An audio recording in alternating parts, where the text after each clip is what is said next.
Welcome back to the Writer's Room. I'm Jane Cleland, the author of the Josie Prescott Antiques Mystery Series, and I'm talking today to Jonathan Santlofer.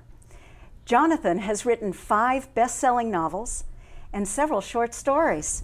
He's also a world-renowned artist. We're ready now to talk about writing. Jonathan. Jane. Age-old question, where do you get your ideas? Oh my God, where do I get my ideas? Everywhere, I think. You know, I keep a notebook and things that interest me, and I sort of write them. And sometimes things have what I would say is they're long, they're good long avenues that can become novels. Others are short roads that are good short stories. Yeah. So when you get the first idea, it sounds like you have an arc that comes with it. I usually have an idea. When I have an idea for a book, I have to play with it for a while to see if it's going to become something. And I am not an outliner. So I'm a more organic writer. So it takes me a little while to figure out where I want to go. Do you have the whole plot in your head before you begin? No, I wish I did. I don't. I have this sort of general idea of what I want to do, but I find that if I have the whole book, I'm not interested enough to write it, because I find that I never know what, even so though... there's kind of discovery that's happening along the writing process. Oh, absolutely, But do you know who killed the person? Do you know who's going to die? Oh, yes, I know those things, but you know what I don't see, here's the thing. If I took you and me and I put us, and we're here and we're talking, we're going to say certain things. But if I take those same 2 characters and I put you somewhere else, if I put you in the back of a deep freeze and, I don't know, behind a butcher, we're going to speak very differently. So I'm never quite sure what my characters might say, and so I find it really exciting when they're saying things. I'm like, really? Okay, and I just follow it for a while. That doesn't always stay. But, yeah. That's so interesting. You are, in my opinion, a wonderful writer. Oh, thank you use language beautifully. And I have a couple of specific questions about it. Okay. I want to read you one sentence from The Death Artist. Really? I think... And I'm not going to ask first. I'm going to read the sentence first and then I'll ask. Okay. She can feel him watching in the tiny kitchen as she gets the coffee going. Now, that's a phrase. The sentence goes on. She can feel him watching in the tiny kitchen. How did you decide what point of view to use? Well, I'll tell you, that is an interesting question, because now I remember I had written The Death Artist in the continuous present, first person, and my editor, after buying it, had me change it to the traditional third person past. But I'm an agonizer. I agonize over every line that I write. Although I do think that writing, I think you get better and better as you write. I really believe that. So, Did I answer your question? Well, no, but we're going to come back there. But you got me thinking about something else. What you just said was that you let the characters write themselves. They're having this dialogue and that's what's happening, and you say, oh, really interesting. And yet you're agonizing over every line. Reconcile those 2 for me. Well, okay.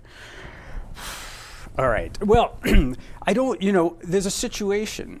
So Jane and I, we know we've killed someone, okay? And we're having a discussion. So there is this, you've set up this world and this idea. Or I know I've killed someone and you don't, or you know you've killed someone. So I'm just, the instrument of making these things happen. A lot of it comes out, but I know in my head what the situation is. And do you then go back and struggle over every word? Yes, Not I struggle. do. I don't. That's the wrong word. Some days you struggle more, and some days, yes, but you consider every word. I do. You rewrite a lot.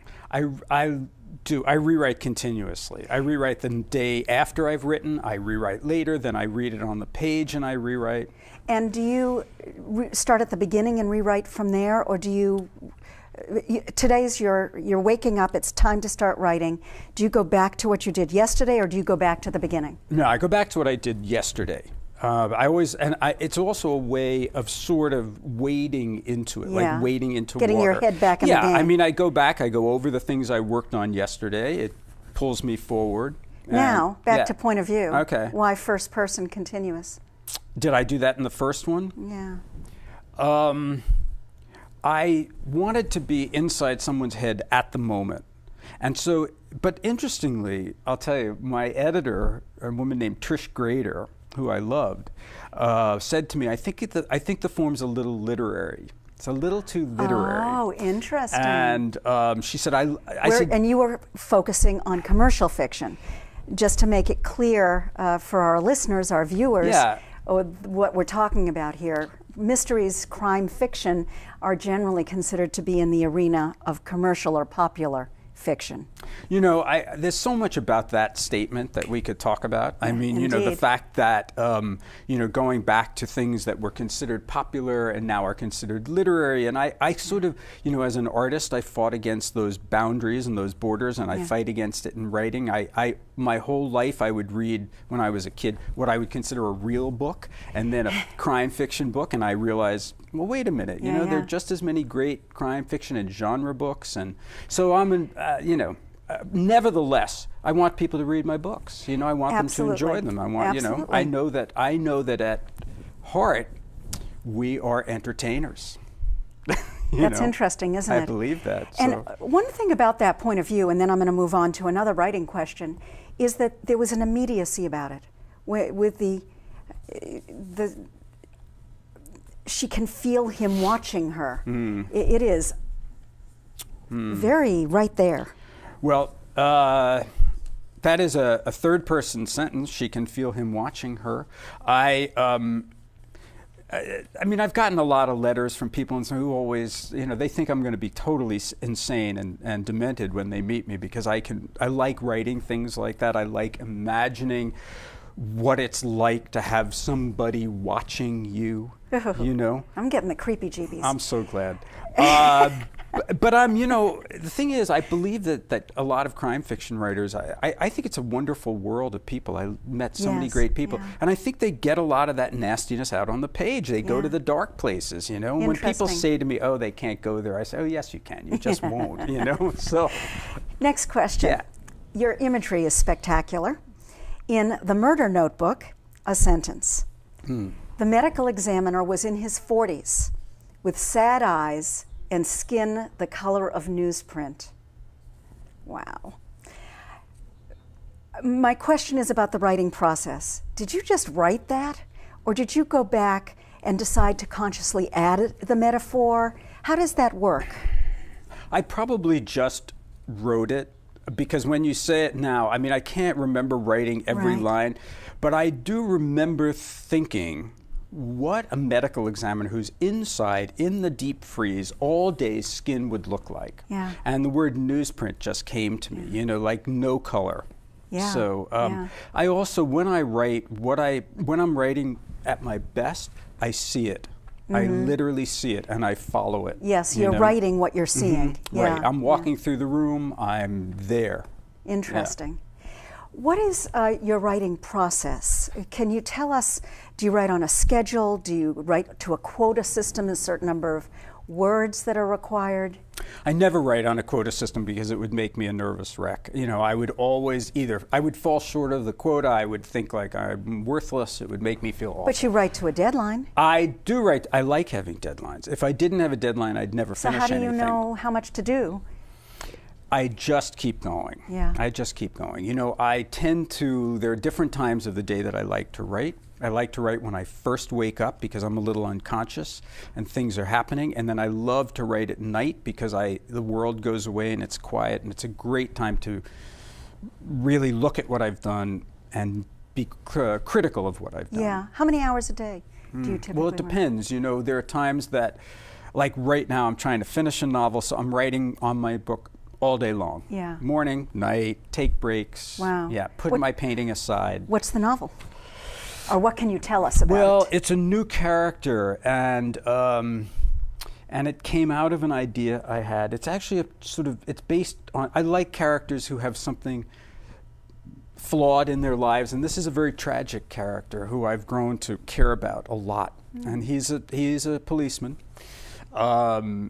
He's not, I mean, he's a composite of many detectives that I've met, and I've gone and hung out with detectives who I've grown to like. And I also, by the way, should say that I teach every other semester at John Jay college where I co-teach, and I teach the future law enforcement people how to draw. And so and which is something I love to do. Why? It happened because No, not why are you teaching it? Why is that good for them to know? Oh, why is it good for them to know? Well, it uses the other side of their brain. If they become detectives or they go into certain kinds of law enforcement, they need to draw crime scenes. Interesting. Sketch it out. Yeah.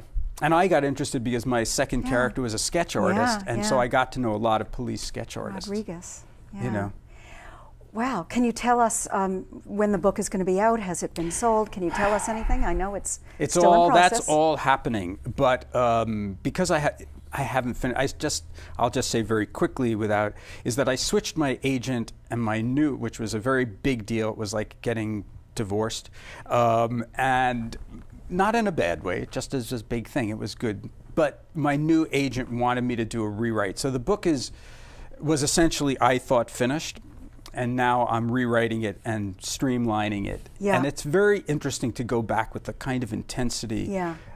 Because the book's changed. Yeah. So. Yeah, that's interesting. Yeah. We could have a whole conversation about that too. Yeah. We really could.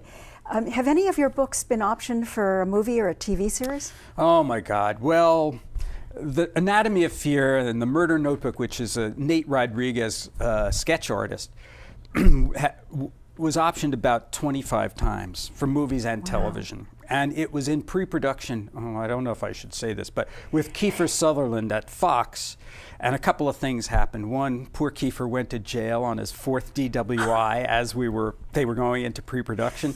Every writer in Hollywood went on strike. And I remember, anyhow, so that fell apart. Then Paramount took it, then somebody else took it, then blah, blah, blah. But here's a really interesting thing. The Death Artist, when it first came out, it was a big success. And there were a zillion people interested in movies. And it went through this, and I met lots of actresses who wanted to play Kate, and that was fun. It didn't happen.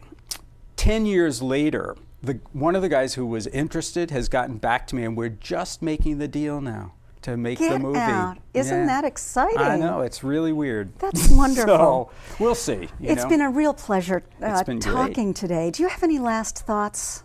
Just make a suggestion to people who are thinking about starting a career as a mystery writer.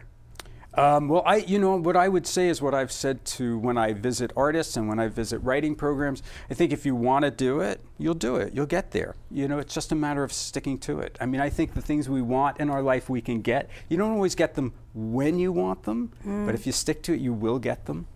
What wonderful last thoughts. Really? Thank you so much, Thank you, Jonathan, Jane. for being with us. Thanks a lot. See you next time on The Writer's Room.